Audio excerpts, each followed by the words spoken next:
So I'm sure some of you have realised by now that I am a very successful taekwondo competitor. I've got this shelf that lives behind me, and it is a demonstration of all the events I have attended. I have got, I think, over 100 taekwondo awards at this point, with a few freestyle striking awards mixed in all together across different disciplines like sparring, mainly, patterns, special technique, destruction, and speed kicking as well, when they allow that event to even take place. I'm kind of at the point where I pick the events I go off, like, yes, based off the people I know because I want to see my friends, but also largely because of the variety of medals, because I don't want so many duplicates on my collection, and also if I've actually been to the place before. But I just generally am trying to seek variety, so I'm not living the same year over and over and over again. And weirdly, though I really enjoy traveling for my taekwondo competitions, I have noticed that there's not a lot that goes on locally in Manchester. There are a few organisations that host things, but they're not exactly frequent, and they're not exactly always in my specific niche of Chenghon style taekwondo. Luckily, I enjoy doing stuff that's outside of my normal realms of exploration, and I want to diversify my skill set, so if I'm ever in a situation where taekwondo and striking doesn't necessarily serve me well,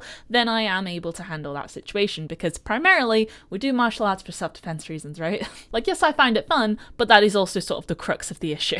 So you may have seen last year that I helped coach my friend Salem to their first boxing win. They had some experience in martial arts previously, but it was years and years ago, and they took part in a thing called IBE. I made a whole documentary about it. There's a part 2 coming out because I've been waiting for them to release the official fight footage, and it has taken months, but it will come. And then after doing that, Salem joined a gym called Fighting Fit in the middle of Manchester, which is really popular for people who want to practice multiple martial arts. And they also started looking for other big fight nights that they could take part in. They found this one called Ultra MMA, and instead of coaching them, this time I decided I wanted to take part as well. Ultra MMA isn't a local thing. It seems like it's got a big franchise kind of model where it's got the main organizational team that actually own the brand and run it and set everything up. And then local clubs can apply to be a local representative in order to promote the clubs that they have, just do something more interesting for their members, possibly get new members involved through this funnel, and all the while doing some great work to fundraise for various charities. You get 2 months of training, which is free. You do have to buy your own equipment to get started. They have some recommendations on their shop, but they provide you a list of everything you specifically need, and I decided to get it all in purple because I am obsessed with branding and maintaining my unique brand tone on the ring. We haven't started training yet. Training does start the week I get back from competing in Belgium, which will be my first abroad competition, which I'm very excited about. And I thought I would start sending out information about the event because tickets are going to be going on sale in the middle of February, and they have been known to sell out in 30 minutes. So if you want to come see me on my first MMA fight, then now is the time to prepare. Now, since this is not about the information I need to know in order to take part, this is about the information you need to know if you want to come watch me. I'll go over a few of the rules that they've stated on their website. I have watched a lot of their videos on their YouTube channel. You can see all the previous fights of participants, although apparently I know someone locally who did take part in the last stint, or like the second to last stint, and they don't seem to have any of their fights recorded. They have all the photographs from the night, but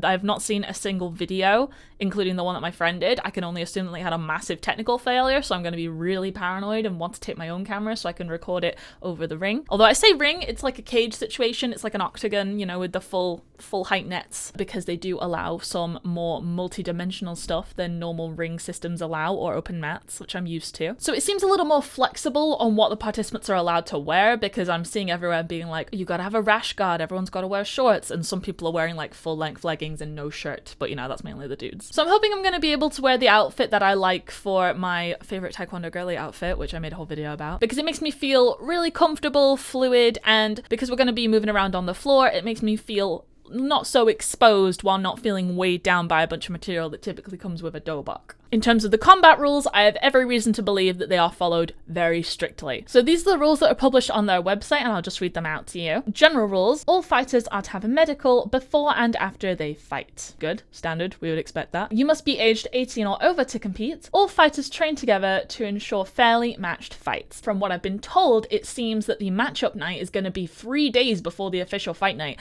So unlike IBE, which Salem did, where they did about half the training and then they got matched up and then they went, you're not allowed to train with your fighting opponent anymore, and then they just did the rest of the training like that, and it gives you more time to build a strategy. It seems that they are making it so there are no more training sessions between knowing who your opponent's going to be and what the fight is. So you got to be really observant of your potential opponents, but there's also the slim possibility that because Manchester is such a massive event, like some of these take place in normal workmen's conservatory clubs or pubs in the area, or like with like little churches. Manchester is a big exhibition hall, like it's an arena situation. They have multiple rings going at the same time as well. So we have different locations. I'm going to be training at Salford Mixed Martial Arts because that is the closest location to me and the facilities look really good, so I'm quite happy about that. But there are also people training in Oldham and I think possibly Stockport as well. So we don't know if it's going to overlap across the areas, but I would assume that they were going to get a chance to train with the people who would eventually become our opponents. Maybe less likely for me because I'm a woman and they have a lot less non-dudes taking part than dudes. Is anyone surprised? I don't think so. Fights are contested over 3 rounds of 1.5 minutes with 1 minute interval, which is more rounds than my standard taekwondo fight, but also the round duration is shorter than I have been known to do. It depends on the specific organizers, but it's a very standard approach that black belt adult women's sparring rounds can last 1 minute or 90 seconds, and then the final goes to either 2 minutes or 2 rounds of 2 minutes with only 1 minute rest in between. So I'm used to recovery for quick intervals, so I don't really see that being an issue. But fights can also be won by stoppage, submission, or decision. So if you go for the full duration of the fight, then great. But also I have seen videos of people's matches that last about 30 seconds because in the first round, some guy just fully KOs them and they're out for medical reasons. And that is a win, which is cool because in Taekwondo, normally it's considered semi-contact. So if you knock someone out, that's not a congratulations, you're a badass. That is in fact you are disqualified and the person unconscious on the floor gets the medal. I do have a knockout under my belt. It was a single knockout with a punch. I have a video of it somewhere. It was when I went to Scotland one time. She got up very quickly, so it was sort of ambiguous on if she even got knocked out, but you can kind of see how she just drops. So hopefully we'll have a bit of a repeat incident because that would be quite cool. But also I don't want to train for 2 whole months just to not get time to really show off the skills I've developed, you know? Although I prefer traditional martial arts, I can be known to be a bit of a performer when I get into a fight. When I'm in the mentality, I kind of enjoy showing off a little bit. And then it talks a bit about what fighters are supposed to wear for regulation equipment. Okay, so now it has what people are allowed to do. Bear in mind that my style of Taekwondo, Changhan Taekwondo, is not Olympic style Taekwondo. Olympic style is what most people who don't know Taekwondo will consider Taekwondo to be, but there's like a whole bunch of historical reasons it's not the original. I won't go into it. People think that Taekwondo people aren't allowed to punch to the face and they aren't allowed to do consecutive punches. That is only a specific style of Taekwondo. This style as well, WT style, that do the Olympics, are known for getting more points for the more flying, spinning, reverse techniques you do, and that's just not how it works in my style. So for Changhan style Taekwondo, it's considered more traditional. We are allowed to punch to the face. You get 1 point for a punch to the head or body. You can do back of the head as well as the target area. You can't do back of the body, and you have to do above the belt. And your sort of side rib counts as a target area as well, because we are very bladed in our stance typically. You get 2 points for a kick to the body and 3 points for a kick to the head, regardless of how you get to that target area. So consider that when I read these. Punches, kicks, and knees to the body and legs are allowed. So typically I wouldn't be able to kick to the legs, and we don't tend to use our knees. There's a lot of places that don't specify if knees aren't actually allowed, but typically in Taekwondo, you just assume you're not allowed to use your knees. We don't wear knee pads or anything. It's just not a valid target area for us. It's not a valid striking tool. Punches to the head while standing are allowed. So I'm like, okay, cool. All choke holds are allowed. Now, this is where we get into the area where I want to learn and develop my skill set. So although I can assume, and I think I've seen it before, I don't really know the definition of what a choke hold is. So like, you'd assume it's like, you know, sort of locking your arm around their neck so they can't like access their neck. I think that's chokehold. We'll see over time if I learn that it's something else. Arms and shoulder locks are allowed. So I'm assuming like when people sort of are on the ground and they have someone's arm between their legs, that's like an arm lock. Like just from the word alone, you can assume arm lock means you are restricting the use of their arm. Cool. And slams are allowed. Now, I'm curious if the definition of a slam is like in jiu-jitsu, where people just sort of like, I think they call it pulling guard, where they just hold on and clutch on for dear life, and they're not allowed to just like jump with the person holding onto them and slam them back down to the floor. Not sure if that's the only definition of a slam, or if you can do like like trip people up, or if they mean slam in the sense of a takedown, where in taekwondo people think that we don't have a lot of floor work. We actually do in the curriculum, it's just not allowed in our competition style sparring rules. During my black belt gradings, I do have to do takedowns as a form of demonstration of technique, so I have a few throws that I do implement, although it's not my specialist area. It's more when we get down onto the floor that I don't have any experience, because really we would aim to take someone else to the floor and then we maybe stomp on them, punch them, elbow to the face, and then we run away, because running is a valid self-defense technique. Now, what is not allowed? Not allowed to do this under any circumstances. No strikes to the head while on the floor. Now remember, a lot of this stuff is going to be because it is a very beginner-friendly event. I'm a taekwondo practitioner. I am a second dan taekwondo practitioner. I'm going for my third dan in December. I'm sort of the opinion that in order to be proficient in mixed martial arts, you should have a singular martial art that you're adept with first so you can learn how to work it into another system. But MMA has become so popularized over time with leagues like the UFC, for example, that people just sort of go into MMA fresh out and they learn the combi style and don't really necessarily learn how to break it down into the individual elements.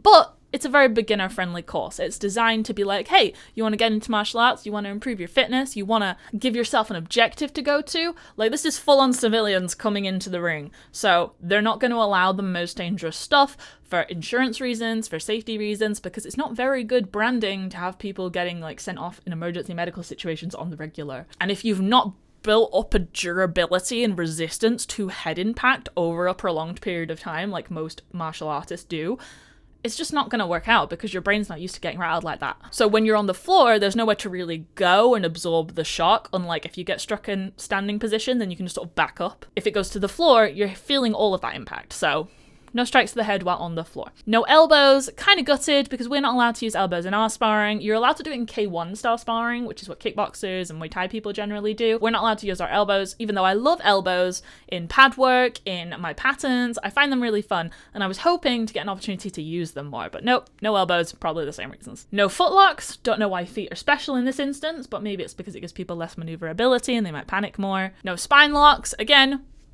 probably just insurance reasons, but a spine lock sounds a lot more dangerous in terms of the damage that could be done. And when you have new beginner type people, they're not going to have as big a gauge on their strength. Maybe you've got a really big hulking dude who doesn't know what to do with all of his strength, and maybe you've got someone who doesn't really know where the biting point is of causing actual damage. So understandable. No neck cranks, similar reasons. Don't want to break anyone's spine, don't want to make anyone a paraplegic. And then the final rule is the one that devastates me, which is no kicks to the head, which is my specialty. So I'm thinking of like a lot of combinations where like I could feint doing a kick to the head and then I switch into a body shot because that's like totally a valid thing. But I would know that I'm faking it, but the referee might think I'm just trying to break the rules, because Christ knows there have been so many times where I have attempted a back kick and I fail it, and I do, and like I'm not a perfect person, but I fail or I miss my back kick, and therefore it just looks like I was turning my back to my opponent, where it's like, no, I wasn't breaking the rules, I don't deserve the deduction, I just shouldn't have got the point because I missed the target. Whatever. We adapt, we overcome, we endure, and I don't need to kick someone in the face to absolutely throw them to the ground with my foot. Now, I will be attaching this video to an email, so you may already know about this, but if you don't and you're coming across this on YouTube or a social media platform, then you should probably check the description, because I have a web page that I have created. It's a landing page, not a full website, but just a functional landing page for the event, where you can put in your contact information, which is literally just your name and your email address, and you will get all following email updates whenever there's something new released about the event going forward. It has the little banner that they provide us with the I'm fighting at Ultra MMA. I also created links to my e-commerce platform where you can become a member of my Discord server and you can support my content, and you can put it as a single one-off amount or a monthly amount, and you can choose how much you want to send me. So it just allows me to create more martial arts style content in the future. A link to my YouTube channel, which is right here, and a link to my form to apply to be on With Respect, which is my podcast where we talk about stuff that wouldn't normally come up in a normal martial arts class.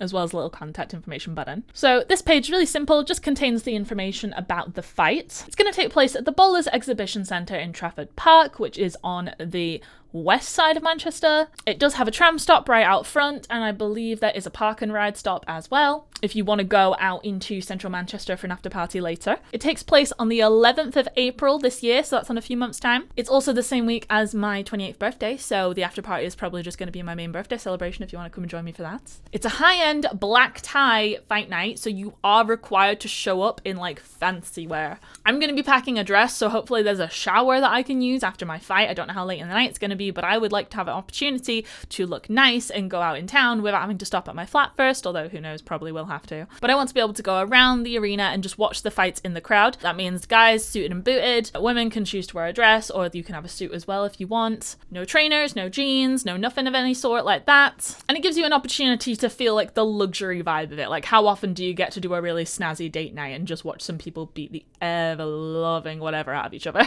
I'd say Manchester's one of the best ones to come to for this because we do have such a big area of coverage. Like, you don't want to just hang out in like the normal tiny little pub venue. This is going to be a big show. Now, normally competitions don't function like that. I'm used to churning out 1,000-odd divisions and then watching people go from kids to adults to colour belts to black belts, and they just keep going and going and going, and it's a blur in a leisure centre somewhere. But this is like a big fancy performance, and it's my first one. I'm even going to have to choose a walk-on song, which like I've already chosen it long ago, but I'm not used to doing that sort of stuff, so I don't know how I'm going to feel psychologically about it, but I feel like it'll be good as long as I can get into the tunnel vision mindset before it's actually time to start. I have to be a bit of a moody bitch before I actually start a fight. If I'm able to have a normal conversation like this before I go into a round, it's not going to be a very good round. So hopefully it'll be alright. But this is why we do things like these, to get experience. Now, like I said, tickets are going to be available very soon. If you sign up here, I'm going to send out an email with a countdown to the ticket link. And I'm also going to send another warning email like the day of it happening, an hour before it happens, and then when they are actually live. They have been known to sell out in 30 minutes. So there is no negotiation room. Now I'm going to tell you a bit about the type of tickets you can buy. Now there are standard tickets which allow you general entry to the event, simple standing room. You can go as close or as far away from the barriers as you so choose. Maybe it's more flexible to get to the bar if you choose that one, but that's just a normal default ticket. It is the cheapest one. And these cost £25 plus the processing fees, which I think is like £1.50 maybe. If you buy multiple, you only have to pay one processing fee. So see who you want to go with and get like a group together and order as a bunch. Maybe you could all try and enter the ticket queue just so you can secure them, because honestly, sometimes it is that serious. Then there's the option to get a VIP table. Now people have been asking me, are VIP tables closer to the action than standing room? The answer is yes. VIP tables are behind a barrier that blocks off the crowd, and they're probably sandwiched in between another barrier where the actual fight corner team and the announcers all hang out and the referees, but they are the closest to see the action if you get a VIP table. It's literally described as cage side, so I don't know how they determine which cage you're nearest to, but hopefully they use the name that you've attached your ticket to put it near to the ring where your fighter is actually going to be. Because when you buy a ticket, you have to make a note of the person who referred you to the tickets, or else I don't get credited for that sale. There are plenty of reasons I want to be credited for the sale, partially so people know that my crowd is there to support me, so the announcer can pick me up, but also because they do awards for most tickets sold, and if you haven't sold the equivalent of 10 tickets by the second week, although apparently if they sell out in 30 minutes, then you know, immediately, then there is a risk of you being kicked from the board entirely. So I might even be able to do the event if I cannot sell 10 tickets. Now, it is more expensive per person to get a VIP table, but it guarantees you a sense of privacy and less crowding, less stress of the environment, and a bit more of like a luxury feel. Like, hopefully you don't want to get anyone's blood on you. I don't think that's going to happen. It literally does change the experience for you into a much more relaxed, less gig-like environment. Maybe if you've got mobility issues, that's valuable to you. Maybe you want to be able to just leave your bag somewhere and know it's not going to be nicked when you get back. But it also creates a bit more of a party vibe. So a VIP table costs £500 plus processing fees. So when you consider the fact that you have 10 people to a table, that's £50 for a VIP ticket, which is only double from the normal price. You aren't required to pay that upfront in one chunk. You can pay half of the amount on purchase. So everyone who's part of your table can pay the normal standing fee for booking the table, as long as you have 10 people set up ready to go. And then you only need to pay the remaining amount 3 weeks before the fight night. So that's 5 weeks of being able to save up to pay the second half. So it's like paying standing ticket for 2 months in a row, basically. It's even more important to make a note of who your athlete is if you're getting a VIP table, because VIP wristbands are given out a week before the event at training or at the match nights. And then it will be my responsibility to give those to my VIP participants. So make sure if you do want to book a table that you reach out to me. You can do it in the comments here. You can do it on my social media. However you know how to contact me, go ahead, let me know. I'll get the wristbands to you, but you need to attach my name to those tickets. They also allow you to have early entry, so you can be sent to your spot and shown where it is before the big crowd swarms in. You can have your first drink before people are even getting settled. You have a chance to go to the bathroom before the fights start. There's a lot of extra perks that come with being VIP. It's not just the privilege of having a chair. Who knows, maybe you want to turn it into a fancy networking event where you can bring a potential business partner, because there are going to be a lot of sponsors there, and the most likely people to be behind the barrier with you getting VIP tables are going to be the organizations that are either sponsoring the event or other charities that are being funded by the proceedings of the event. Speaking of charities, we are still working out the kinks of it, because it has been multiple months of me going back and forth of getting the minutiae and bureaucracy navigated. But hopefully the charity I will be sponsoring is the Anderson Centre, which is a place I actually used to work. I love them very much. They are my favourite former employer, and I have a good relationship with some of the staff there still. My goal is to actually make a video going around the centre in the future, which I'll also post here and send out to my email list, where you can see some of the things they do. But generally speaking, their mission is to make outdoor activity and adventure sport accessible to anyone and everyone. You can be of a disadvantaged background, you could be a school, you could be a disabled person. They have wheelie boats, so you can go out on the water in your wheelchair. It's really cool. And although I'm not taking part in this specific thing, they do have another event they run called Ultra Adventure, which is alongside Ultra MMA and white collar boxing, and I believe they have a stand-up comedy one as well, where they all raise money for charity. There's a little bit of crossover there. So if it doesn't end up being the Anderson Centre, but we are in the final step now where it should be, then it will be Age UK Wigan, because my former boss from the Anderson Centre is now their CEO, and we know that that is accessible. Whichever one I do in the future, after I've concluded this campaign, I'm going to be starting just a passive, constant charity fundraising program through givestar.io, which is the platform they use, and I'm going to have both charities connected, so any funds will be evenly split between them. Ideally support it now, so I maybe get a nice little Ultra MMA award, but there will be the option to support them in the future as well. I believe I've covered everything you need to know about Ultra MMA. I just need to decide my fight name, because I was probably just going to do Debbers, but I'm wondering if I'm going to do DebbersDo, because like most people don't know that it's not DebbersDo, it's DebbersDo as in taekwondo, which in Korean do means like art or way or style, so it means like the way of me. But I feel like I'm just going to do Debbers, because they're going to announce it, and Salem's going to do like Silly Sal, which was their IBE name. And they'll probably announce me like, in this corner, we have Georgia, DebbersDo, Debney. And it's like, does that sound better than Debney? I don't know. Don't know who the announcer is going to be. Don't know how comedic it's going to be. But, you know, if you want to see it, come and buy a ticket and find out. If you have any questions, leave them in the comments below, and I'll be happy to help you out when I have the information. I'll be posting some of my training videos throughout the course of the 2 months, and then hopefully I will have a big documentary about my own fight night process. Thank you, subscribe, and make sure you buy your ticket.